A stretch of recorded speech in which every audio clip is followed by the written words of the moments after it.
semblable à lui. Donc voyez-vous, semblable à lui. Donc premièrement, c'est que qu'est-ce que Dieu fait? Quand il a créé l'homme, il a pris l'homme et il l'a placé au jardin d'Éden. Il l'a placé, c'est-à-dire, il a amené l'homme à retrouver sa place sur la terre. Un homme qui ne sait pas quelle est sa place dans la vie n'a pas besoin d'aide. Parce que si tu appelles au secours et qu'on doit t'aider, il faut au moins que tu dises où on va. La confusion s'installe quand on ne sait pas quelle est notre place. Il a placé dans le jardin d'Éden. Il a mis l'homme dans le jardin d'Éden. Dans la première chose, le premier caractéristique d'un homme qu'une femme doit épouser, c'est un homme qui a retrouvé sa place. Un homme qui a retrouvé sa place et qui est en communion avec Dieu à cette place. Tu as retrouvé ta place et tu communies avec Dieu à cette place, c'est-à-dire la place que tu retrouves, c'est Dieu qui t'y a mis. Ce ne sont pas tes diplômes. Non, c'est pas simplement parce que tu es... Non, c'est que Dieu t'y a placé. Donc tu as retrouvé le sens de ta destinée personnelle. Donc c'est dramatique pour un homme et même fatal de se marier sans savoir où il va. Adam savait où était sa place, c'était dans le jardin d'Éden. Donc cet homme-là, voyez-vous, c'est important. Il a retrouvé sa place. De deux, c'est un homme qui doit avoir une vision. Il doit avoir une vision. Il doit avoir une vision. L'Éternel prit l'homme et le plaça dans le jardin d'Éden pour le cultiver et pour le garder. Pour le cultiver et pour le garder. Pour le cultiver et pour le garder. Maintenant, quand on dit cultiver, c'est développer, améliorer, faire sortir ce qu'il y a de meilleur. Reste là où tu es, d'accord?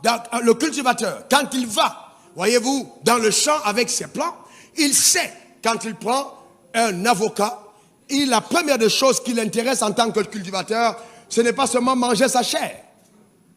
Donc l'homme doit cultiver. Il y a un homme en potentiel de faire fructifier tout ce qu'il touche. Et donc un homme doit avoir ça en lui. Eh bien, quand tu rencontres une femme, il y a l'homme qui ne connaît pas Dieu est intéressé à manger la chair de la femme. Elle est belle, elle est grande, elle est si. D'accord? Moi j'aime. Il ne regarde pas sa femme par devant, il peut la regarder plus par derrière. Donc c'est de ça qu'il s'agit. Parce qu'il est plus intéressé par la chair apparente de la femme. Et je vais vous dire quelque chose de vrai. Quel que soit le côté beau de la chair d'une femme, elle finit par nuire avec le temps. Si tu n'es pas allé plus loin que la chair. Il faut aller plus loin que la chair. Ce n'est pas que l'apparence d'une femme. Il faut encore aller plus loin. Quand Adam a vu sa femme, il a dit, voici celle qui est hors de mes os, chair de la chair, on l'appellera femme. Ça veut dire que la première chose qu'il a fait, il a d'abord enlevé la chair pour aller retrouver à l'intérieur à quoi ressemblait son noyau. Donc il a passé un scanner pour comprendre si la morphologie de ses os ressemblait à ses propres os. Parce que dans le jardin d'Éden, reste là de l'autre côté, il a observé que le chien était avec la chienne. Le lion était avec la lionne.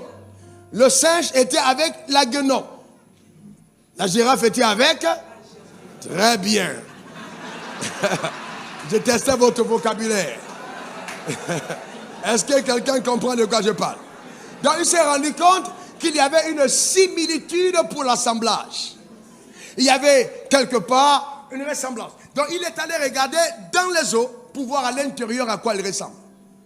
Donc vous voyez, c'est très important. Donc un homme qui a une vision. Donc quand il regarde une femme, il commence à percevoir en elle le potentiel qu'elle incarne. Et il s'est dit, en contact avec elle, voilà où on va aller. Donc l'homme ne peut pas prétendre avoir trouvé la meilleure femme à l'état fini. C'est impossible. C'est pour ça que la Bible dit que l'homme devra épouser une fille vierge. Ce n'est pas seulement virginité pour le physique, mais donner les pages vierges pour que tu puisses écrire des choses. Une belle histoire sur le livre. Parce que si vous prenez un cahier qui a déjà des écrits, et ce n'est plus vierge, vous ne pouvez rien écrire. Donc la virginité, c'est pour laisser ton empreinte. C'est pour ça qu'il a fait venir la femme, et là, il a appelé la femme Ève. La femme a porté le nom de l'homme. Donc il y a eu un impact de l'homme sur la femme.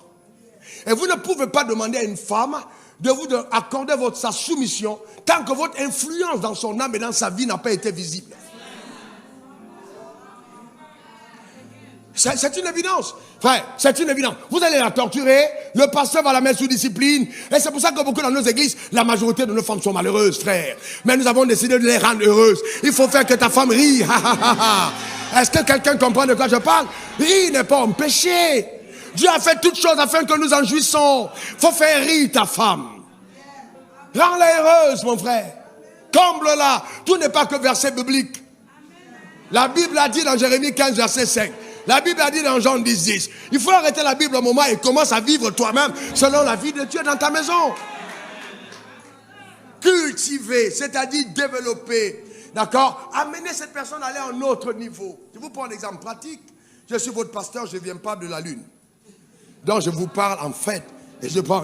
Quand j'ai rencontré ma femme, eh bien j'ai vu une femme extraordinaire. C'est vrai qu'elle est super belle. Et quand je l'ai côtoyée, super belle, c'est bien. Il y a tellement de femmes belles. Il y en a tellement. Celles qui n'aiment pas leur nez peuvent changer de nez. Elles peuvent prendre de nouveaux. Aujourd'hui, il y a tellement de choses qui changent. Amen. Tu n'aimes pas tes dents, tu changes tes dents. Tu n'aimes pas les cheveux, tu mets une autre couleur. Si avec ta poitrine, tu n'aimes pas, tu changes. Amen. Enfin, tout ça, ça peut changer. Donc, voyez-vous, c'est pour ça qu'il faut faire attention, homme. Il ne faut pas seulement te laisser tromper par les choses que tu vois. Parce que le jour de mariage, tu vas aller, elle va dire, attends, moi je vais aller dans la douche. Quand elle sort, il a posé les cheveux là.